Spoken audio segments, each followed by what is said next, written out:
3, 2, 1. And we are live. Are we live? Yes, we are live. At least it says we're live.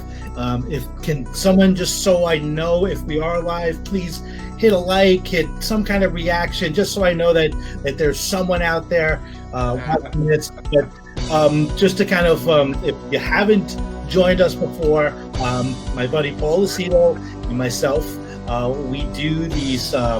Basically, we're involved in 30 Days of Thought. We've been reading this book by Jay Doran, and basically, if you're not familiar with the book, which hopefully you are by now, but if you're not familiar with the book basically has these passages. You read these passages, you write something about it, about your thoughts about that short little passage, and then you record a video. My buddy Paul and I thought we'd take it a step further and let's have conversations about it.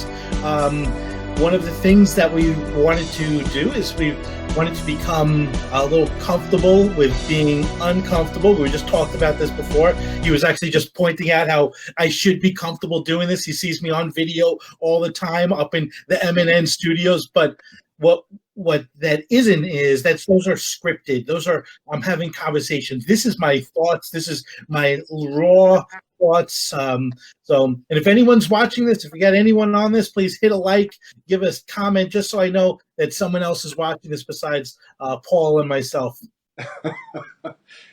So far, I don't see anything, but this is all getting recorded. So look, Paul Lucido here on the West Coast, Mr. Andrew Berman over there on the East Coast, California to New York, New York to California. This is awesome. Technology is an amazing thing. So most of you might already know, both Andrew and I have been essentially dissecting the book 30 Days of Thought by Jay Doran. Now, Jay Doran, he's quite a name in the mortgage industry. Most people in our industry know that. But he's also, as I've said in many, many different sessions that Andrew and I have had, he's a highly philosophical guy. And what he does is he's written all these, they're almost like little essays or parables that he's put together on different topics and different subjects. And a lot of it is, kind of digs into the humanity of things, the humanity side of things, which I really like. He's also kind of a science buff. I can see that based on the readings that we've done. So today, what's our subject, Andrew, that we're going to talk about? Since I know what the subject is, but did you want to tee it up? And Yeah, this was your pick, buddy. I'll tee it up. And we're gonna try something here. This may work, may not work, but I think it's important because so the topic today is love. L-O-V-E,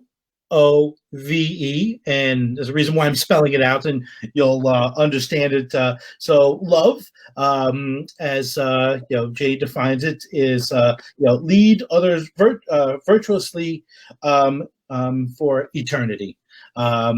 So what's interesting is, so I read this a couple of times because I'm just a little slow. It takes me a little more, to kind of to be able to get it.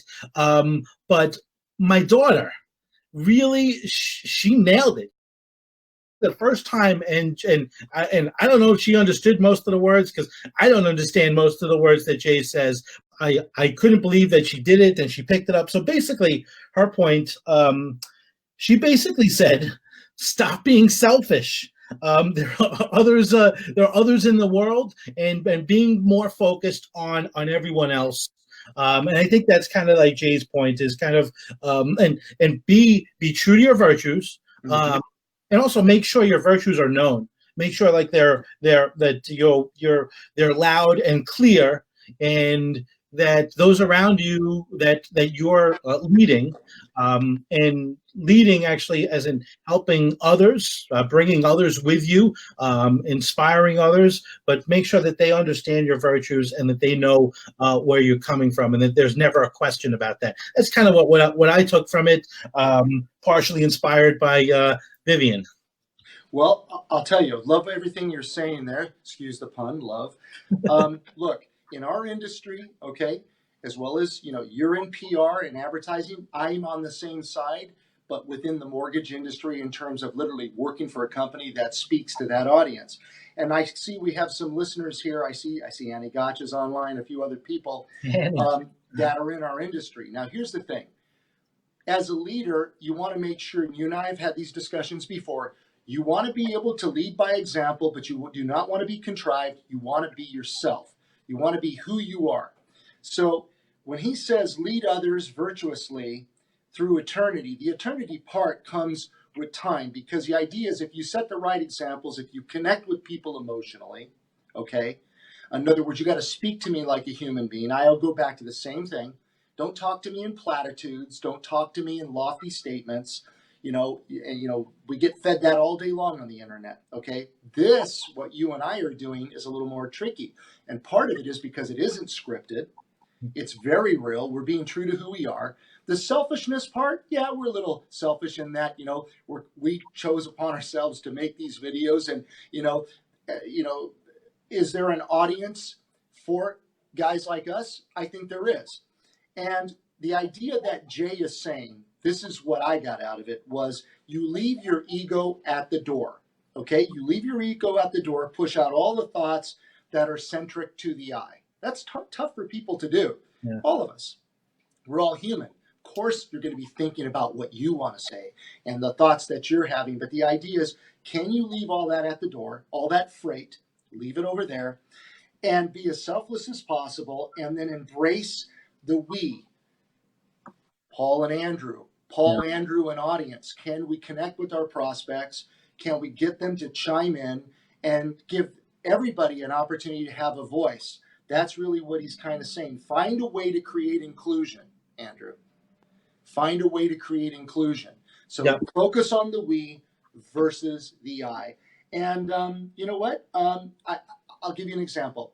As a kid growing up, I remember my father always used to say to me, and there were people in our family, still are, we have a few grandstanders. You know what I mean by grandstanders? These are the people that doesn't matter what the dialogue, what the conversation is, they have a unique ability of taking that spotlight and focusing it on themselves. Yeah. And, recently I just put something out.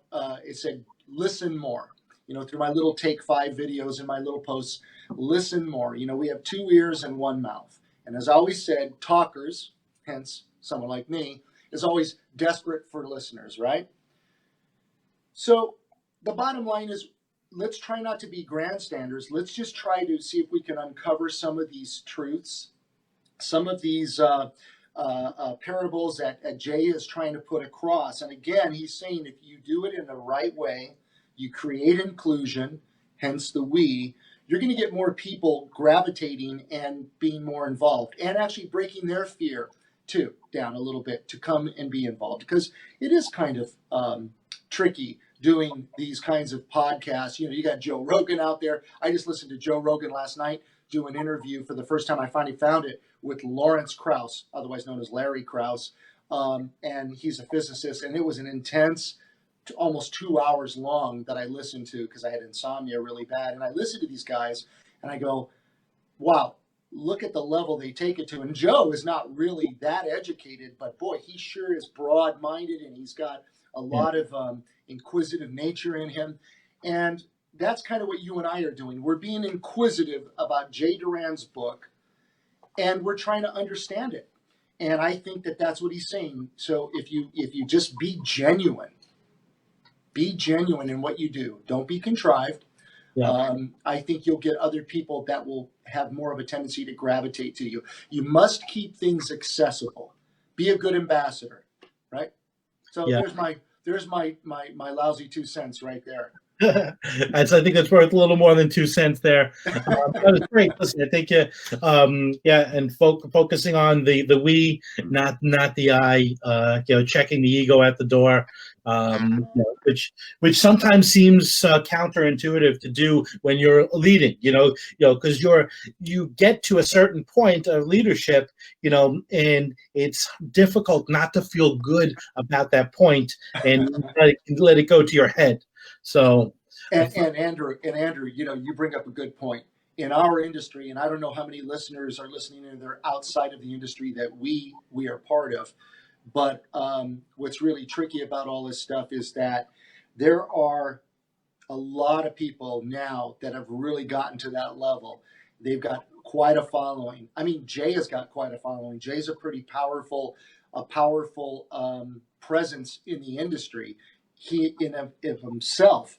And what I really admire about this guy is he's so young. He's young, you know, he could be my son. I mean, he's like 28 years old, maybe 29. And the stuff that he's written and put together is just so impressive, and it's so thought-provoking, and that's the idea. And that's what you and I are trying to do, you know? So I don't know what more I can speak on that topic. I love the idea, the acronym LOVE. I mean, it's great. Lead others virtuously through eternity. And, you know, so it perpetuate that, right? Through our actions and behaviors. And hopefully people, you know, will be drawn to that, and they'll in turn be inspired and do the same thing. Yeah. That's what we're hoping. Right? Very cool. All right. So next one's on you. Do you have a passage in mind for next time we meet? Do I have a passage? Let me see if I can just throw it out there. Okay, that one's here. Okay. Let's do the next one. We're going to do Two Forks. TWO Forks. I've got it right here. I just picked it right out of the blue. It'll force us to read something, you know, versus being selective. Just grab it, and then let's do that one. If we change it, we'll let people know. By the way, just for everybody that may be listening, so Andrew and I, this is our shtick, if you will. We're both just kind of taking 30 days of thought. We're breaking it down, trying to understand it, see if we can get Jay's point across. I, in turn, am doing my own independent Take 5 videos where literally are just book reviews inside of 5 minutes or less. If you care to follow me on hashtag Take 5 Paul Lucido, with Paul Lucido, that would be great. And if you guys want to leave me your thoughts, or you want to recommend a good book that I should take a look at, I would love to do that, and then give my perspective. But we're enjoying this. We love it. Love you, buddy. Enjoy hanging and doing this, you know, through the power of technology. I just saw it. Thank you. Yeah, LinkedIn is the main place where to go if you're a LinkedIn person, and I'm trying to start a little group page. We'll see if I could build up a little following and hopefully get some people dialoguing a little bit, and you know, giving me something that I could grow from. You know, we all grow from each other. That's the key. 100%. Brother, thank you so much. I love doing this with you. I do too. Maybe we'll start getting some science into this too. I've got a few people I'm following online and some podcasts I'm listening to that I'll start to kind of thread into this. And hopefully we can talk a little bit about that too. But right now we'll just keep eating away at this book. And again, thank you so much, Jay Doran, for your thoughts, your 30 days of thought. We really appreciate it. If you haven't picked up the book, you should. It's a great book. Fantastic. And with that, I'm going to end the broadcast.